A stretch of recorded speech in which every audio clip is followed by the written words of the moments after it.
Baik, terima kasih teman-teman yang sudah tunggu proses gitu ya, dan kemudian sholat barusan. Jadi tadi itu persidangan, kita menghadirkan seorang saksi fakta. Nah, kemudian kami itu tidak bisa menyampaikan apa yang disampaikan oleh saksi fakta karena itu terkait dengan persidangan. Nah, jadi kalau misalnya di dalam persidangan, kalau misalnya alat ditangkap ya itu namanya persidangan. Kalau misalnya persidangan itu ya namanya sebagai suatu konstatiusa atau jawab menjawab. Nah, seperti itu makanya itu disebut sebagai persidangan yang jawab menjawab. Berbeda dengan persidangan yang tidak konstatiusa, dalam artian dia hanya memberikan dokumen-dokumen aja. Biasanya itu terkait dengan suatu penetapan. Itu kira-kira. Tapi tadi sendiri saksinya siapa sih kalau boleh tahu? Teman baik-baik. Baik-baik. Bukan asistennya apa ya? Tadi di dalam juga sempat ribut-ribut tuh, Bang.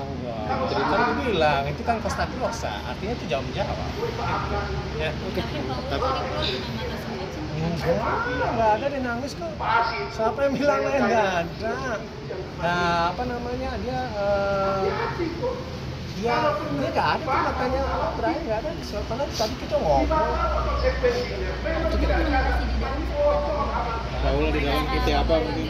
Handphone dulu ya? Dua arah, Handphone dan dulu itu ya? difasilitasi Geseran dikit sama tuh. hakim, majelis hakim. Nah itu memang hakim itu kan fungsinya untuk ada tata tertib persidangan gitu kan, satu ngomong satu enggak, satu ngomong satu enggak, gitu aja sebenarnya. Nah tapi itu dialogis kok. Bang, mengenai KDRT seperti apa? Itu tidak terbukti, menurut dugaannya itu tidak terbukti, dan menurut kabar burung juga Paula membuat video permintaan maaf untuk Baim karena telah huru hara itu. Karena ada materi persidangan ya. Nah karena ini kan persidangan perceraian dan itu kan sudah terbukti itu untuk memberikan privasi pada masing-masing pihak gitu ya. Nah, kemudian kami itu mendatangkan orang ahli yang qualified. Sedari awal kan kami mengatakan bahwa yang namanya bukti elektronik itu harus kredibel. Dan itu bisa jadi dikatakan sebagai suatu yang otentik. Gitu. Itu sebenarnya kami ingin mendalilkan itu. Bahwa yang namanya bukti elektronik itu harus kredibel, harus otentik. Kalau misalnya nggak begitu, dia tidak valid, tidak boleh dipertimbangkan dalam proses persidangan. Dan kemudian ya, yang namanya bukti elektronik itu tidak hanya dalam perkara pidana saja, tapi juga perkara data itu dan semuanya. Agama ini dikatakan sebagai perdata khusus gitu. Kalau bukti tidak kredibel, ya itu tidak valid. Kalau tidak valid itu harus diabaikan gitu.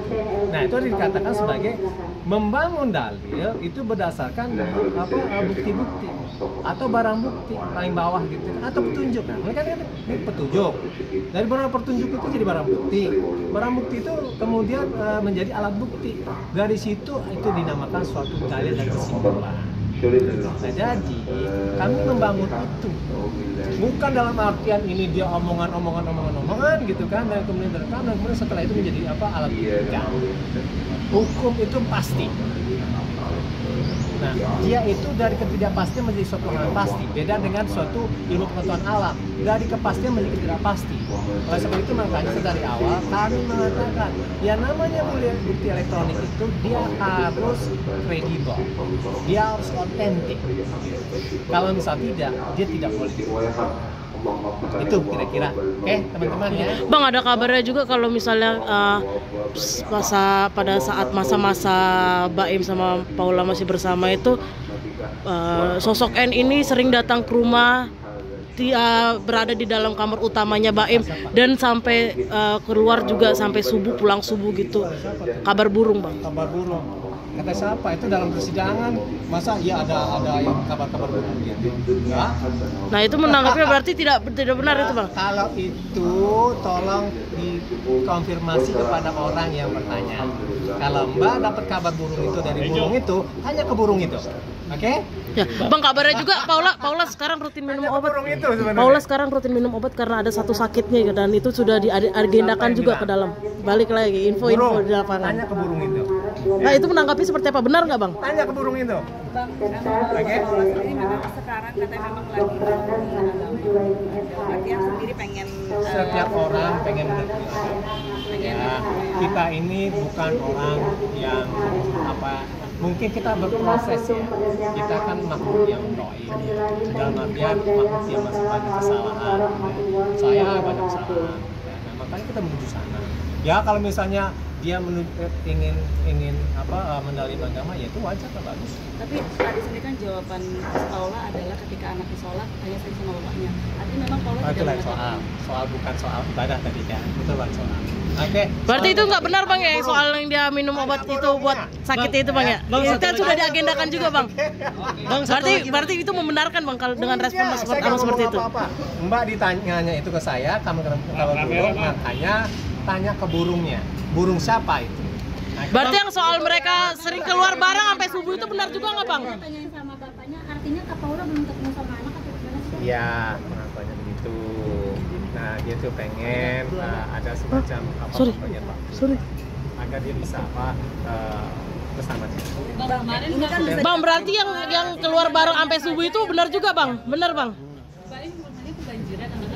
Wah, sayang. pengacaranya Mbak ini. Oh, kita tahu. Ya. Tapi yang pergi subuh itu benar nggak bang? Yang pergi subuh berduaan di kamar Baim? Yang pergi Kata subuh, siapa? yang benar nggak itu adanya Kata bang? siapa? Kata burung. Nggak. Tanya burung.